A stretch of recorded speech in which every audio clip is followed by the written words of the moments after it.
60 વર્ષની ઉંમર પછી સાંધાનો દુખાવો, હાડકાનું નબળું પડવું, ચાલવામાં તકલીફ થવી અને સીડીઓ ચડવામાં મુશ્કેલી થવી, આ બધી સમસ્યાઓ એટલી સામાન્ય થઈ જાય છે કે તમને લાગે છે કે યાર વૃદ્ધાવસ્થામાં તો આવું થવાનું જ છે. પરંતુ જાણો છો, આ સાચું નથી. હાડકાં નબળા ત્યારે પડે છે જ્યારે તેમને યોગ્ય પોષણ નથી મળતું, અને સાંધાનો દુખાવો ત્યારે વધે છે જ્યારે ત્યાં લુબ્રિકેશન અને કેલ્શિયમ ઓછું થઈ જાય છે, અને સાંધાઓની અંદર ઇન્ફ્લેમેશન એટલે કે અંદરની સોજો વધી જાય છે. તો આજના આ વિડીયોમાં હું તમને 5 એવા સુપરફૂડ્સ જણાવીશ જે 60 વર્ષથી વધારે ઉંમરવાળા દરેક લોકોએ જરૂર ખાવા જોઈએ, જેથી હાડકાં અને સાંધા તેમના 80-90 વર્ષ સુધી પણ મજબૂત રહે. અને તેમને કોઈ પ્રોબ્લેમ આ રીતે ફેસ ન કરવી પડે, અને તમે બિના રોકાવટ, બિના થાકે પોતાની લાઈફને પૂરી એન્જોય કરી શકો. હકીકતમાં જો તમારી ઉંમર આથી ઓછી પણ છે, પછી ભલે તમે યુવાન જ કેમ ન હો, તો પણ તમે આ ફૂડ્સને ખાવાનું આજથી જ શરૂ કરી શકો છો. કારણ કે તે હમણાંથી જ તમારા બોન્સ અને સાંધાને મજબૂત બનાવીને રાખશે, અને પછી વૃદ્ધાવસ્થામાં તમારે આ રીતે કોઈ પ્રોબ્લેમ ફેસ નહીં કરવી પડે. હાય એવરીવન, હું છું ડૉક્ટર સલીમ, અને મારા 20 વર્ષના અનુભવમાં મેં એ જોયું છે કે જોઇન્ટ પેઇનનું અસલી કારણ તમારી ઉંમર નથી હોતી, પરંતુ કેલ્શિયમ, બોન ડેન્સિટી અને સાંધામાં ગ્રીસનું ઓછું થઈ જવું હોય છે, અને આ કારણે સાંધામાં ઇન્ફ્લેમેશન વધી જાય છે. અને ત્યાંની પ્રોટેક્ટિવ લેયર એટલે કે જે કાર્ટિલેજ હોય છે, કેપ્સ્યુલવાળું, તે ત્યાં પર ઘસવા લાગે છે. અને આ જ પ્રોબ્લેમ્સને ટાર્ગેટ કરવા માટે હું આજે તમને આ 5 સુપરફૂડ્સ જણાવવા જઈ રહ્યો છું, જે સાયન્ટિફિકલી પ્રોવન છે અને આયુર્વેદ હિસાબે પણ ગોલ્ડન ફૂડ્સ માનવામાં આવે છે. દોસ્તો, સાંધાઓ અને હાડકાની વાત જ્યારે પણ થાય છે, તો સૌથી પહેલું સુપરફૂડ જે મારા દિમાગમાં આવે છે એ છે સફેદ તલ. તમને કદાચ યકીન ન હોય, પરંતુ સફેદ તલમાં જે કેલ્શિયમ હોય છે તે દૂધ અને પનીર બંનેથી વધારે બાયો અવેલેબલ હોય છે, એટલે તમારી બોડીને વધારે લાગે છે. સફેદ તલ બોન ડેન્સિટી ઇમ્પ્રૂવ કરે છે, સાંધામાં લુબ્રિકેશન એટલે ગ્રીસને વધારે છે, અમને ખૂબ સારા કેલ્શિયમ, ખૂબ જ સરસ મેગ્નેશિયમ અને ઝિંક આપે છે, અને ખાસ કરીને અમારા સાંધાઓમાં જે સોજો અને જે ઇન્ફ્લેમેશન આવી જાય છે, જે અકડમ આવી જાય છે, સ્ટિફનેસ હોય છે, તેને પણ ઓછું કરે છે. અને એટલા માટે વૃદ્ધો માટે આ એક કમ્પ્લીટ બોન પેકેજ છે અને જોઇન્ટ ફ્રેન્ડલી ફૂડ છે, જે જરૂર ખાવું જોઈએ. તલને તમે દરરોજ સવારે 1 ટેબલસ્પૂન તવા ઉપર હલકું શેકીને હલકા ગરમ પાણી અથવા દૂધ સાથે લઈ શકો છો, અથવા હલકા શેકેલા તલને તમે તમારી રોટલી અથવા સલાડ ઉપર છાંટીને પણ ખાઈ શકો છો. આ એક નાની સી આદત છે, પરંતુ તમારા સાંધાને અંદરથી એટલું વધારે મજબૂત બનાવી દે છે કે તમને કોઈપણ પ્રકારનો સાંધાનો દુખાવો અથવા કમજોરી વગેરે ફીલ નહીં થાય. બસ ધ્યાન રહે કે જો તમને ગરમ વસ્તુઓ સૂટ નથી કરતી, અથવા તમારું બ્લડ પ્રેશર ખૂબ જ વધારે હાઈ રહે છે, અથવા તમે બ્લડ થિનિંગ મેડિસિન્સ લો છો એટલે લોહીને પાતળું કરવાની દવાઓ લઈ રહ્યા છો, અથવા કિડની સ્ટોન તમને છે, અથવા પછી તમને IBSની પ્રોબ્લેમ છે, તો એવામાં તમારે તલનું સેવન નથી કરવાનું. આ સિવાય બાકી બધા લોકો તેને આરામથી ખાઈ શકે છે. બીજી વસ્તુ છે મખાના. દોસ્તો, મખાનાને લોકો અક્સર વ્રતમાં ખાવાની ચીજ સમજે છે, વિચારે છે કે માત્ર વ્રતના ટાઈમ પર જ એને ખાવાનું છે, અથવા પછી આ જે છે ખૂબ જ વધારે હેલ્થ કોન્શિયસ લોકો જે હોય છે એ પોતાના વજનને મેન્ટેન કરવા માટે અક્સર ખાય છે. પરંતુ એવું બિલકુલ પણ નથી કે આ બસ આ જ ચીજો માટે છે. સાયન્સ અને આયુર્વેદ બંને મખાનાને બોન અને સાંધા માટે એક ખૂબ જ સરસ ટોનિક માને છે. એમાં ખૂબ જ હાઈ અમાઉન્ટમાં કેલ્શિયમ, ફોસ્ફરસ અને પ્રોટીન હોય છે, અને નેચરલ કોલેજન સપોર્ટિંગ કમ્પાઉન્ડ્સ હોય છે. અને એટલા માટે આ તમારા સાંધાઓ અને હાડકાને મજબૂત બનાવે છે, ત્યાં દર્દને, સોજાને ઓછું કરે છે. બેસ્ટ રિઝલ્ટ માટે તમે રાત્રે સૂતા પહેલાં 1 કલાક પહેલાં 1 ગ્લાસ દૂધમાં 1 મુઠ્ઠી શેકેલા મખાના નાખીને ખાવાનું શરૂ કરી દો. થોડા જ દિવસોમાં તમને તમારા હાડકાં અને સાંધાની અંદર જે કમજોરી છે અને જે દર્દ છે તેમાં કમી દેખાવા લાગશે. અને જો તમે રાત્રે કંઈક ખાવાનું પસંદ નથી કરતા, અથવા પછી તમને રાતના ટાઈમ પર ખાલી રહેવું, પેટને ખાલી રાખવું પસંદ છે, તો તમે એને ચાહો તો હલકાથી દેશી ઘીમાં શેકીને આના ઉપર કાળી મરી અને થોડું મીઠું છાંટીને સાંજના ટાઈમમાં એઝ અ સ્નેક પણ ખાઈ શકો છો.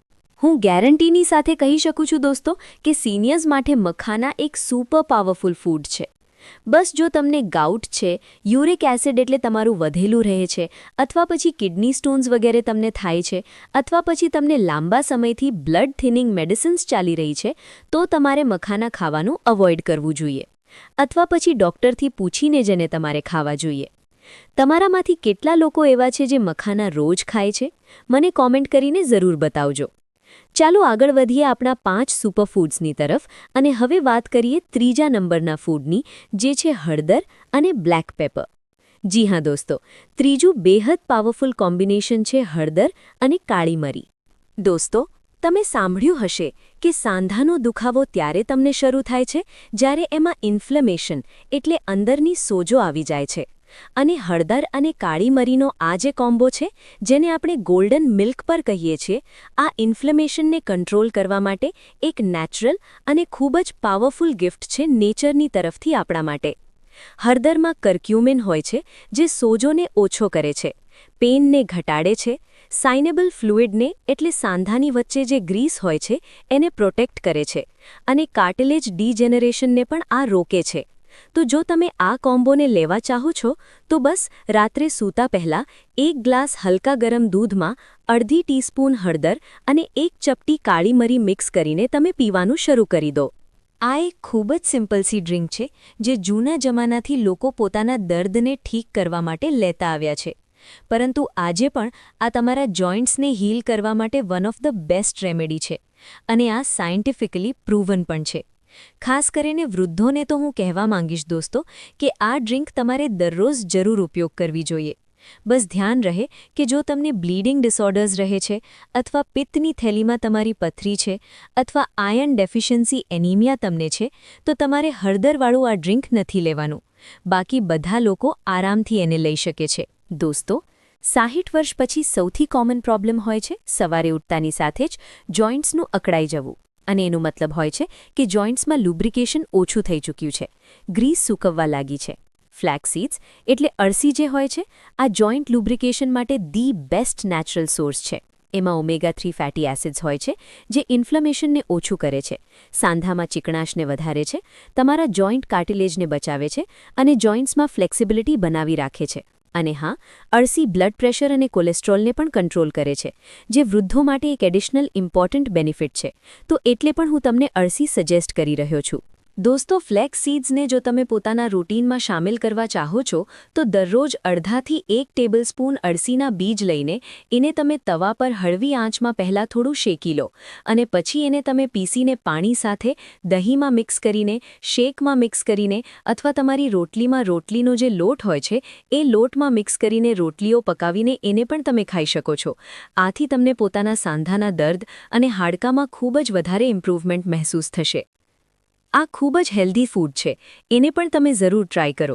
અને 5મો ફૂડ છે અડદની દાળ. દોસ્તો, જ્યારે પણ દાળોની વાત આવે છે તો અક્સર આપણે મગની દાળ અથવા મસૂરની દાળને જ સૌથી વધારે સારી માનીએ છીએ. એમ તો આ પણ સારી હોય છે, પરંતુ જો કેલ્શિયમ કન્ટેન્ટની આપણે વાત કરીએ તો અડદની દાળમાં બાકી બધી દાળોથી વધારે હાઈ કેલ્શિયમ હોય છે. આયુર્વેદમાં પણ અડદની દાળને બલ્લે કહેવામાં આવી છે, એટલે એવી દાળ જે બોડીને તાકાત અને સ્ટેબિલિટી આપે છે, સ્ટ્રેન્થ આપે છે.